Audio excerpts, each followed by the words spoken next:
Inadvertent smell, toting in one of the Evil Roy target plates. For sure fun. You tired, dude?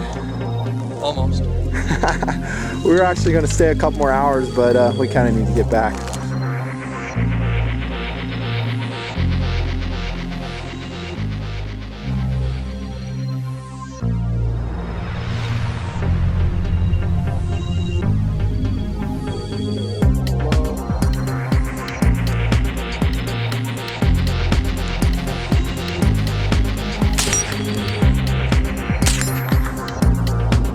Nice.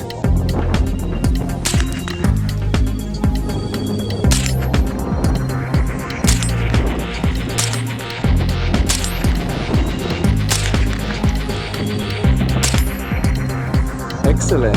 Put your safety on anytime you stop firing, finger off the trigger. Good. Excellent.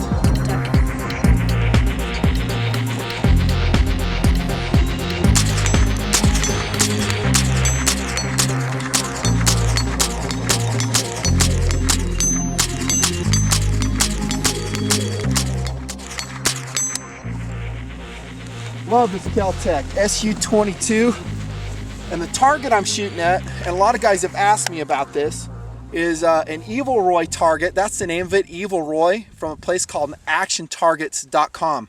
You've seen in a lot of my videos us shooting this exact target. It's one of our favorite ways to set up our running guns and engage in some good old-fashioned tactical training, like with this.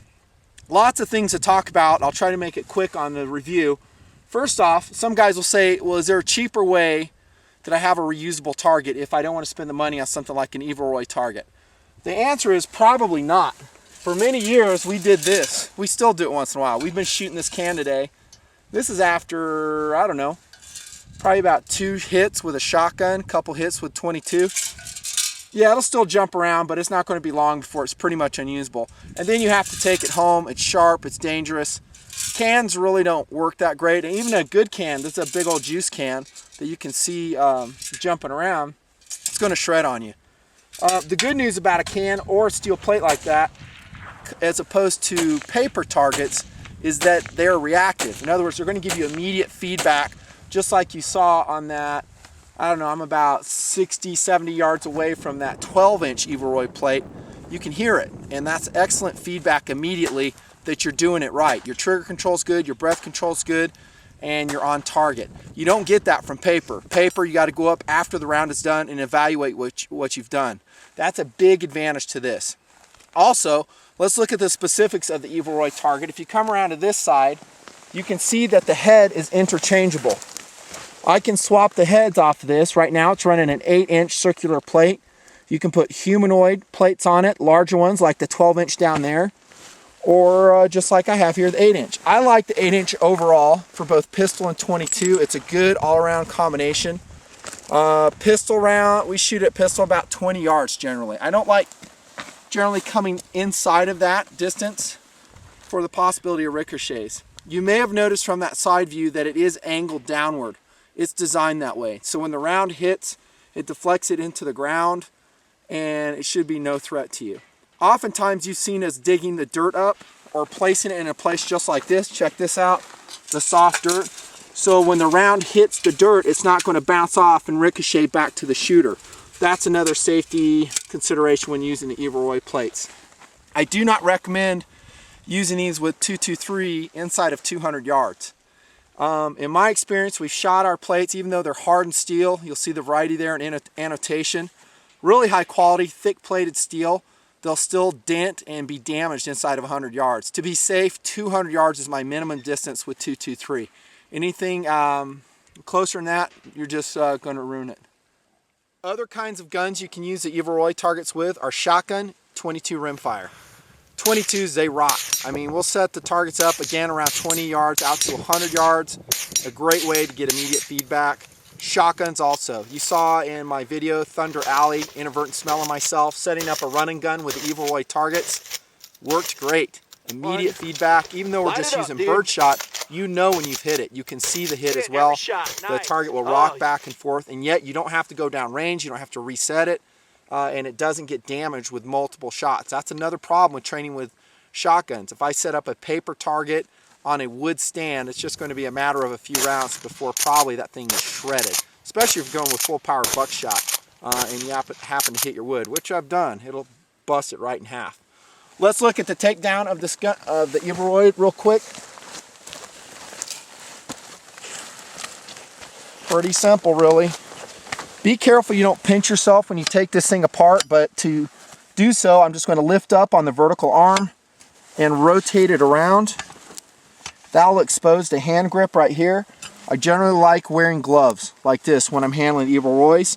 And then you can see how the feet are kind of dug into the soil here. That's a great way to stabilize it, especially if you're shooting larger caliber like 45 ACP or 40 against it. You will get the target to rock back and forth a little bit.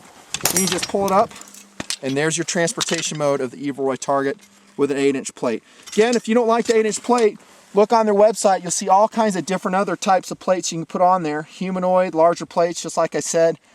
Pick your poison. As long as you don't shoot inside 100 yards, or actually 200 yards with centerfire rifle, I think these plates will last a long time. They're a favorite of the Nutnfancy project.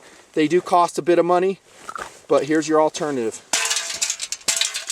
So they actually pretty much make all of our running guns possible out here in the West Desert at the Nutnfancy project. Highly recommended. This is Nutnfancy. Quick review on the Evilroy target. See ya. Can you tilt it a little bit to, rotate it a little bit to the left, or clockwise, and we'll get some more reflection off that white plate so we can see it. Facing more southward or northward? More southward. Yes. Twist it so it's facing the sun more. Alright. Because we're shooting at this thing unmagnified. That's the plan, at least. There you go. See, you see the reflection off that? That's huge. That's a huge improvement. Because now we're getting reflection off it. And then sink those legs really tight into the dirt so they don't move. You basically stomp on them so they're dug in. And it all lays out. I think that's like 204 yards. I love this rangefinder. For guys looking for a rangefinder, like a 1200. Is it CRF 1200? Awesome. Getting on the ramp. Reload on the move.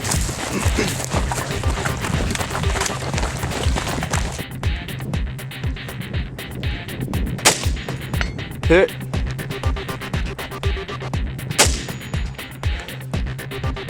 I can't hear it. I got double ears. That's a hit. That. Hit.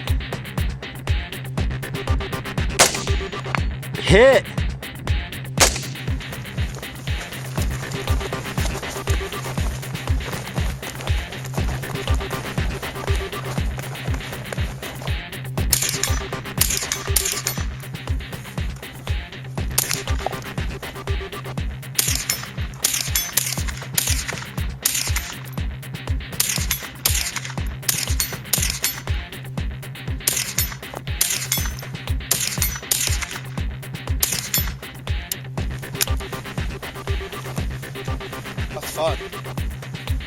Fun. Fun.